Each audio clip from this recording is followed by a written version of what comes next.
राजधानी भोपाल को अनंत चतुर्दशी पर सिटी बस की सौगात मिली है। शुक्रवार से 40 नई सीएनजी बसें दौड़ने लगी है। ये बसें 3 नए और 2 पुराने रूट पर चलाई गई। इसके बाद शहर में 21 रूट पर कुल 313 बसें हो गई है। नई सीएनजी बसें पहली बार सूखी सेवनिया भी गई, जिससे यात्रियों को आने जाने में आसानी हुई।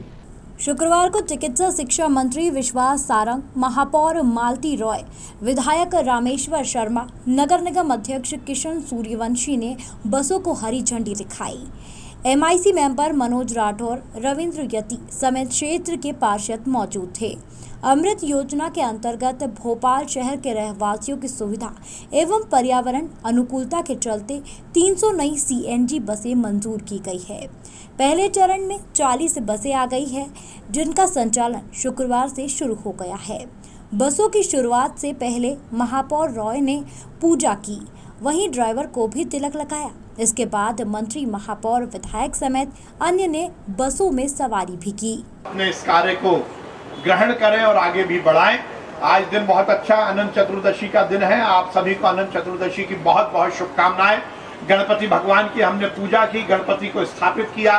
बाल गंगाधर तिलक जी के जिस उद्देश्य के साथ सार्वजनिक रूप से गणपति स्थापित करने की परंपरा की शुरुआत इस देश में हुई, अंग्रेजों के खिलाफ लड़ाई में समाज जुड़ सके और समाज के माध्यम से अंग्रेजों की लड़ाई को हम सशक्त के खिलाफ अंग्रेजों की लड़ाई के तो हम और सशक्त तरीके से समाज में उतार सकें। इस उद्देश्य के साथ बाल गंगाधर तिलक जी ने गणपति स्थापना का सार्वजनिक कार्यक्रम की शुरुआत की थी और वो परंपरा लगातार चल रही है। और इस बात की बहुत प्रसन्नता है कि कोरोना महामारी के बाद 2 साल बाद इस बार हमने त्योहार की वही रंगत देखी जो हम पहले देखते थे और गणपति भगवान की हमने पूजा की।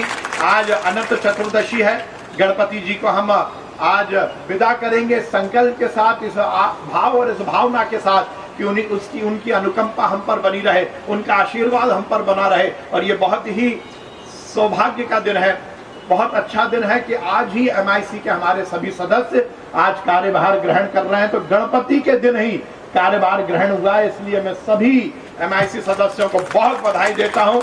आज एक साथ सभी लोग कार्यभार ग्रहण कर रहे हैं और एक प्रसन्नता की बात है कि नगर निगम की एक नई और सौगात भोपाल शहर को मिलने वाली है। सीएनजी बसों की एक लंबी सीरीज की आज शुरुआत हो रही है और निश्चित रूप से ये प्रसन्नता की बात है। इस देश के यशस्वी प्रधानमंत्री नरेंद्र मोदी जी ने शहरों के विकास के लिए एक अलग अवधारणा को स्थापित किया है। स्मार्ट सिटी का मामला हो या लोकल ट्रांसपोर्टेशन का मामला हो, नरेंद्र मोदी जी की सरकार ने निश्चित रूप से इस देश में आमूलचूल परिवर्तन करने का काम किया है।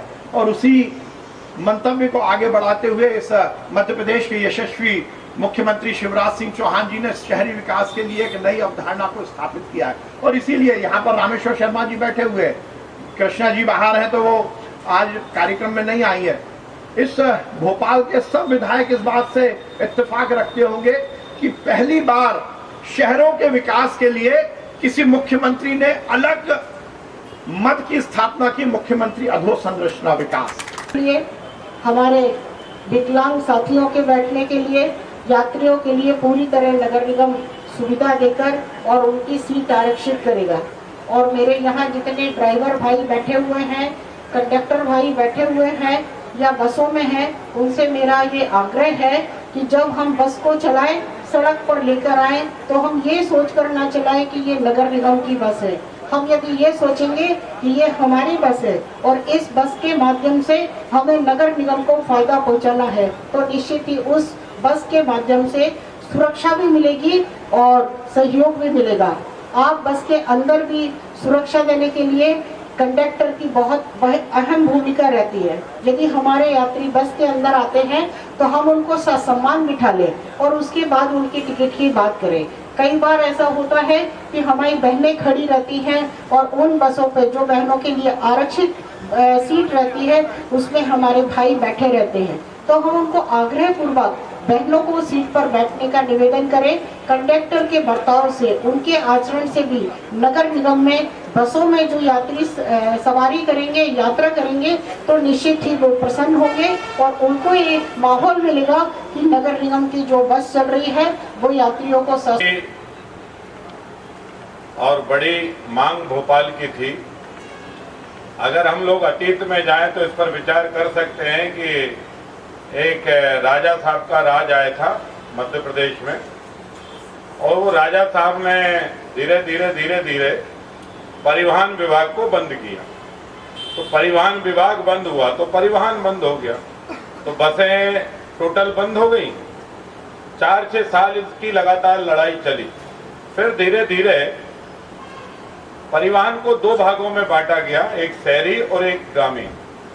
इस पर सरकार ने जद्दोजहद की, आरटीओ के आपत्ति और रेवेन्यू कलेक्शन का जो गुड़ा भाग है उसको जब जोड़कर सामने रखा तो जो शासन का मद है उसमें काफी कटौती हुई, गिरावट हुई। तो फिर सीमाएं सुनिश्चित की गई, शहरी सीमा से बाहर बस जाएगी तो इतना खर्चा लगेगा, इतने जाएगी तो इतना लगेगा। फिर यही सब होते होते भोपाल में लगभग 10-12 साल तक मिनी बसों का खूब अच्छा बोलबाला रहा, और मिनी बसें जगह जगह जहां हाथ दो वहां रुक जाती थी। अच्छी सुविधा, नागरिक यही तो चाहता है, मैंने हाथ दिया रुक गया, नागरिक भी खुद। लेकिन इन बसों के साथ ऐसा नहीं होगा और ऐसा होना भी नहीं चाहिए। इनके बस स्टॉप हैं, बस स्टॉप पर ही बस रुकनी चाहिए, ये पहली शर्त है। और माननीय आयुक्त महोदय इस शर्त को पाबंद करें और ये ध्यान रखें कि ये लंबी लंबी और चौड़ी बसें हैं। अभी हमने शुरुआत की है शहर के विस्तार की, शुरुआत की है शहर में सड़कें चौड़ी करने के लिए। कोशिश ये होनी चाहिए कि एक बस जब उस स्थान से रवाना होती है उसके 10 या 15 मिनट बाद उस स्टॉप पर दूसरी बस आनी चाहिए। ये अगर यही कंपटीशन का भाव आपने दिखा दिया जो मिनी बस वाले दिखा रहे थे, तो फिर जो वहां नागरिक है वो सुविधा की जगह त्रासदी में चला जाएगा। या वो जो सड़कें हैं, भले आप बोल सकते हो कि हमने डेडिकेटेड कॉरिडोर बनाया है, पर भोपाल में तो हमें पता है कि कैसा है, क्योंकि जो सड़कें हैं उसी में से उसको लिया गया है, इसलिए वो उसका ध्यान रखना है।